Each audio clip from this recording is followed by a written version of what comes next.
Hello everyone and welcome to another video. You get me in no makeup and scruffs today because I am currently in the process of dyeing up a brand new collection for my shop, and I thought I'd share some behind the scenes with you. So this collection will be launching in June. The plan is for me to take it to Woolmonty, which is the weekend of the 8th and 9th of June, I believe. I need to just double check the dates. The 7th and 8th of June. It is the weekend of the 7th and 8th of June. So my plan is for pre-orders for the new collection to drop online on Friday the 7th in the evening, my normal kind of 7:30 p.m. shop update time. Yeah, that is the plan. It is currently early May. It's the 9th of May today, I think.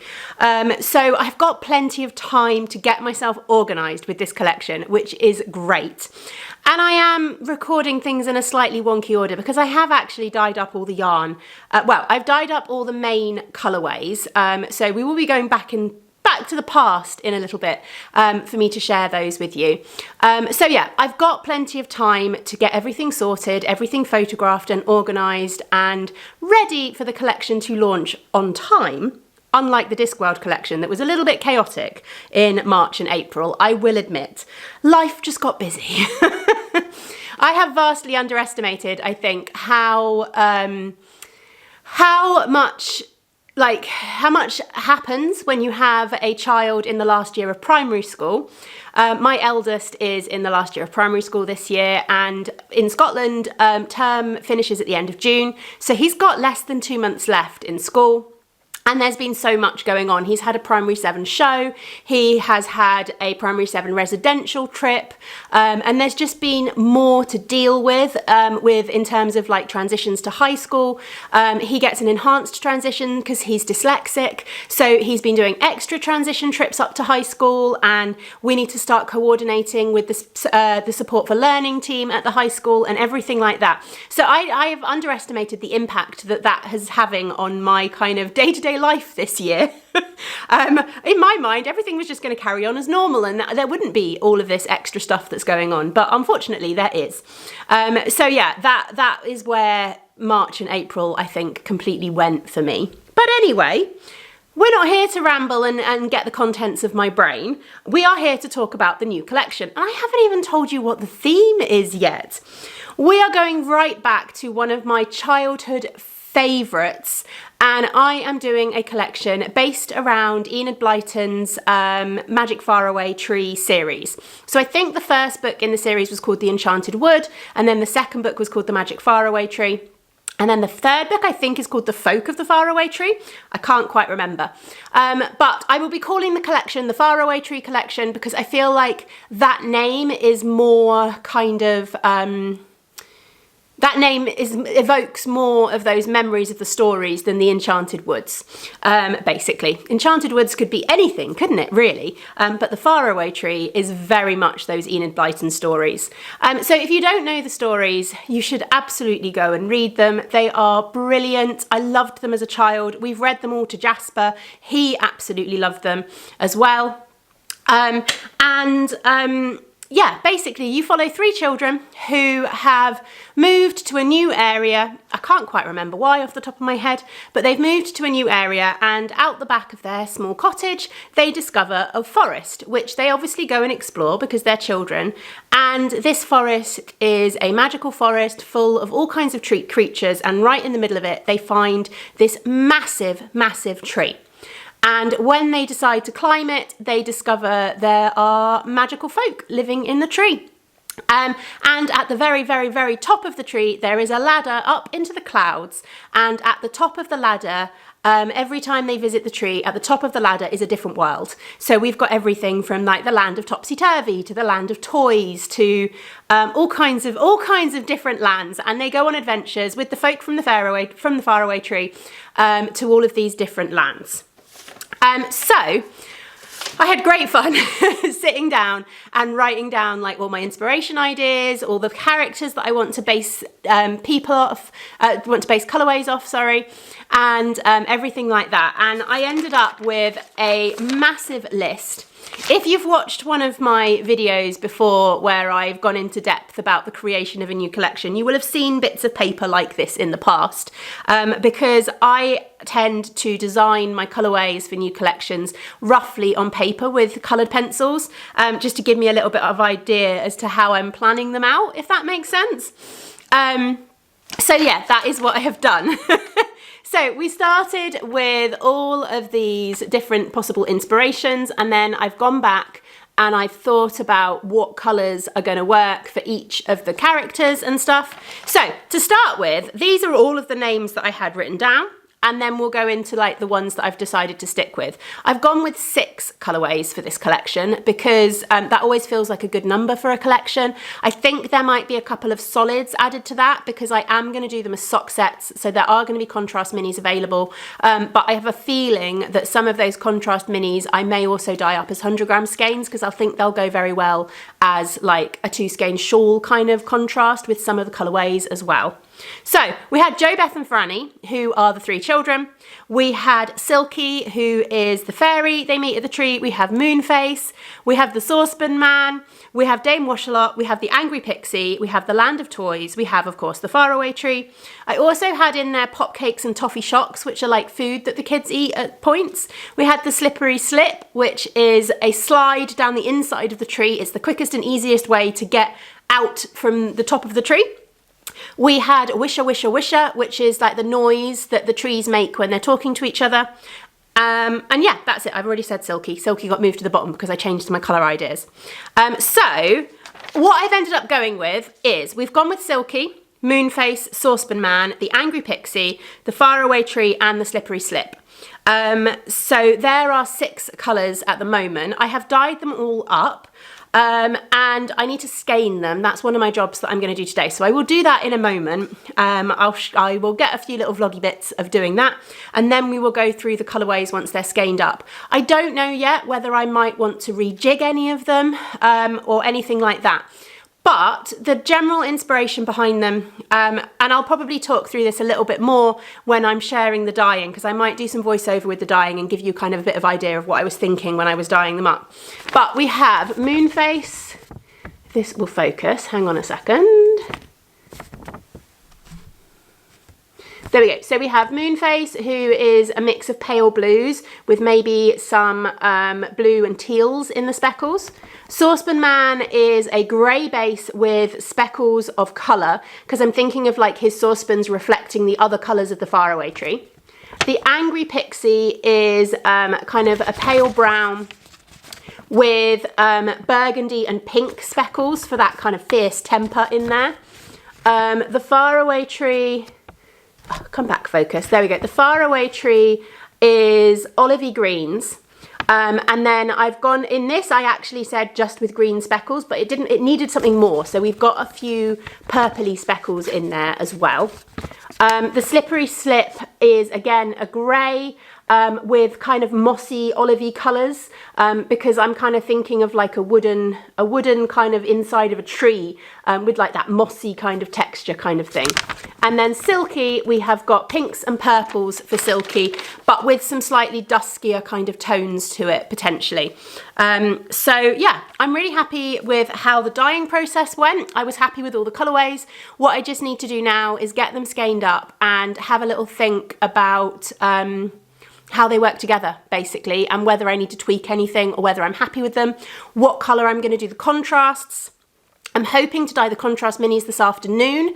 I can't at the moment because I have no mini skeins in stock. I literally have one merino nylon 20-gram mini skein in stock, but I do have a yarn order that is supposed to be arriving today. And today is a long day at the studio, so I'm working till 5. So assuming that the yarn order arrives around lunchtime, which they tend to do, I should have time this afternoon to get those minis dyed up. Which would be good because then I can share the colours with you a little bit. So I am going to go get some skeining done and then we'll come back and have a little look at the yarns in their finished format. Right, first we will go back to the past where I can share the dyeing process. So we're starting off with Moonface, which, as I said, starts with a really pale blue base, and then I added speckles of slightly darker blues and some teals. I really wanted this to look like that fantasy image of a blue moon, if that makes sense. And I'm really happy with how it came out. So next up we have Saucepan Man, and you're actually getting a different technique here for putting in the base colour. I have a few different ways that I put the base colour in. This is actually a black dye in the pan. I know it looks purple, but it isn't. So Saucepan Man starts off with a very pale grey base. And then I add speckles of kind of all the colours that are part of the rest of the collection.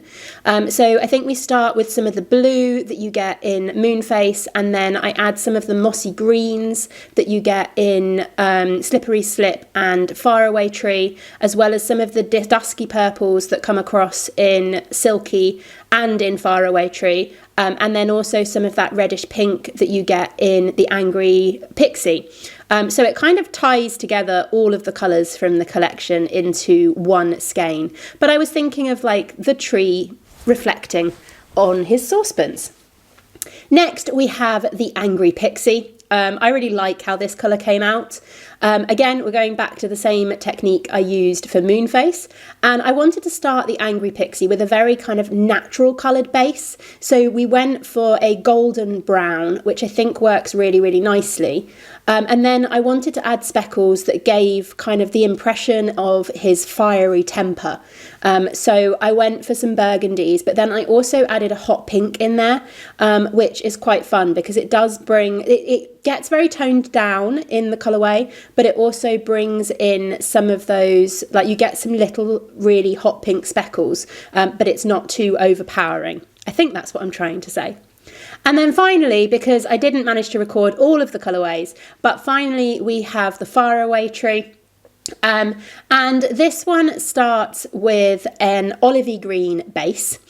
This is one of my favourite colours of green and one of my absolute favourite dyes as well. I would dye everything this colour. So it starts with this olivey green base, and then I added speckles of the same green and also a darker green. And that was kind of where I was thinking this was going to go. That was kind of my plan for this colourway to start with. But I got to this stage and I was just not happy with it. It needed something more. But I also wanted to make sure it looked different from the other green colourways that I have a tendency to dye. So in the end, what I did is I added some speckles of the dusky purple that you get in various other colourways in the collection, and also some of that reddish pink as well, that, as I said, you get in the Angry Pixie. And I think it really worked. It gave the colourway a lot more depth and a lot more interest, but still left it feeling kind of tree-like, if that makes sense.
Okay, I have got the colours all skeined up and ready to show you. So let's have a little look, shall we? As I said, we've got 6 colours in this collection. So we will start in no particular order with Silky. This is Silky. And I've been having a little think about what contrast colours I might want to go with them, and I've picked out a few minis and things like that. And I think Silky we're going to pair with this kind of dusky purple. So I think that is going to work really, really nicely with Silky. And then we've got the Faraway Tree, which is this one here. I really like how this one came out, olivey greens, but we've got some slightly more interesting speckles in there, so it's not just all green. This one I think I want to pair with kind of a teal, so I've dug out this mini, which I think goes really nicely with these tealy speckles in it, and I think that is going to be a really nice contrast for that one. So that is good. So that is the Faraway Tree. Then we've got Moonface, which is this one here. Really pale, it's got my hair on it. Really pale blues, but it's also got speckles of kind of teals and purples in there as well. I really like how this one came out. Now, this one I don't have an exact colour to pair with, but I'm going for something like this blue, but I think I might do it a couple of tones darker. Or maybe just a little bit darker. I like the idea of having a couple of them available as like lower contrast sock sets, because obviously different people have different preferences. But yeah, I like that blue. It's the same colour blue as some of these speckles in here. So if my camera will focus on them, it's the same colour blue as some of these speckles in here. So I think I just want to go a teeny tiny bit darker on it to give me similar contrast to those speckles, if that makes sense. So that's Moonface. Then we've got, so I was a bit worried that these two were going to be too similar, and these were the ones that I thought I was going to have to tweak, but actually now that they're dyed up and skeined up, I don't think they are at all, although looking at them on camera, of course they look similar, but they aren't. So I think we are going to keep them the same. So we have got, this one here is Moonface, which is pale blue, pale grey even, with speckles of purples and pinks, like really dusky ones, and some teals and things in there as well. And that one I am going to pair with, now this took me by surprise, but I kind of like it, and it's a little bit different, but we're going to pair that with quite a bright turquoise, I think, to pick up those tealy speckles in there. I'm not sure if I might change the tone of this one slightly. I might go a little bit darker, I'm not sure. I mean, I could almost go for the teal. I kind of need something between these two colours, I think. But like either of them would work quite nicely with it. It's a difficult one to see because obviously the speckles are quite subtle, so it's really hard to see on the camera. But yeah, I feel like I need something, I like this better, I like the brighter better, I have to say. I think it works really nicely with these speckles, and it's something a little bit different. So I think we might be going for something like that with Saucepan Man. And then this one is the Slippery Slip, and it is different to Saucepan Man. It has a slightly darker grey base, and it's got speckles of dusky purples and moss greens, and there's also some black speckles in there as well. Now this one I am thinking of pairing with this mossy green. I think that works really nicely with the colours that are already in there. So that was a nice and easy pick for which colour I wanted to go with that one. And then finally we have the Angry Pixie, which is this one here. I love how this one came out. I'm really happy with the colours. And with this one, we are going to pair it with a dark burgundy. So I'm actually going to use Mulberry, which is one of my existing 100-gram colourways, but it's a really nice kind of pinky burgundy. And I think it picks up these colours really, really nicely. So I just think that will make a really good contrast. It's a common contrast that I use. It's also the contrast for Fellowship of the Ring. It's just a really nice burgundy and it works well with a lot of colours. So yeah, I think that is what we're going to go for. I think it might also be the same contrast for Mr. Badger as well, actually, because yeah, as I said, it's just a really good burgundy and it works nicely with a lot of colourways. So yeah, that is what we're doing. My yarn order has arrived. You would have seen me unpacking it and prepping a little bit of yarn. So I just need to wait a little bit for that to finish soaking. But it's only just coming, it's just coming up to 1 o'clock, I think. So I've got plenty of time to get those contrasts dyed this afternoon, which will be really, really good to have that done. I've also set myself aside, well, when I was dyeing up the main skeins, I have also shoved in some mini skeins at the same time. So I do have the whole collection dyed up on mini skeins. And I think that's one way you can really feel how well the collection goes together, because they look really good as a mini skein bundle. I always think that's quite a nice sort of sign of a well-rounded collection, is how good they look in a mini skein bundle, and these do look particularly good in a mini skein bundle, so I'm really happy with that. But the reason I partly did minis so early on is because that way I can take a mini skein and I can hopefully get some swatches done. I'm just going to do some little granny squares and some little knitted squares for these ones, because time is going to get away from me otherwise. I haven't got time to get big sock samples and stuff like that done. But some little swatches will always help people get a feel for how things are going to knit up. So yeah, that is it. We are nearly there with the collection. I will get a little bit of video of us. I won't put those back in the box because actually I could do with caking those up and taking them home so I can start on those swatches. I will get a little bit more video of dyeing up the contrasts and everything like that. But that is kind of, yeah, what has gone into creating this new collection. So the collection is going to be launching, I think I said this at the beginning, but I can't remember, and it makes sense to sum it up at the end of the video anyway, doesn't it?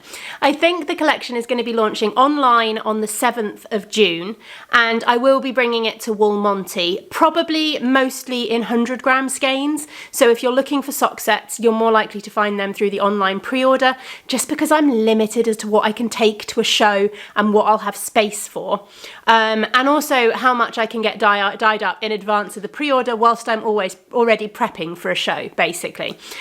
So yeah, I will definitely have mini bundles at Woolmonty, and I will definitely have 100 gram skeins on merino nylon 4-ply.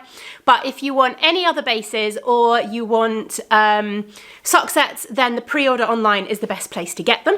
But yes, so 7th of June, no, 6th of June, no, 7th of June, oh, the Friday. I think it's the 6th, isn't it? Because Woolmonty is the 7th and 8th of June. That's what we worked out at the beginning of the video. But it has already slipped my mind. The Friday, the 7th of June, is when the update will go live, and I will have stuff at the Woolmonty. I hope you have enjoyed seeing a little bit of kind of behind the scenes of dyeing up the collection, my kind of planning process and things like that. I will be getting those swatches knit up between now and the launch, so keep your eye on social media and things like that.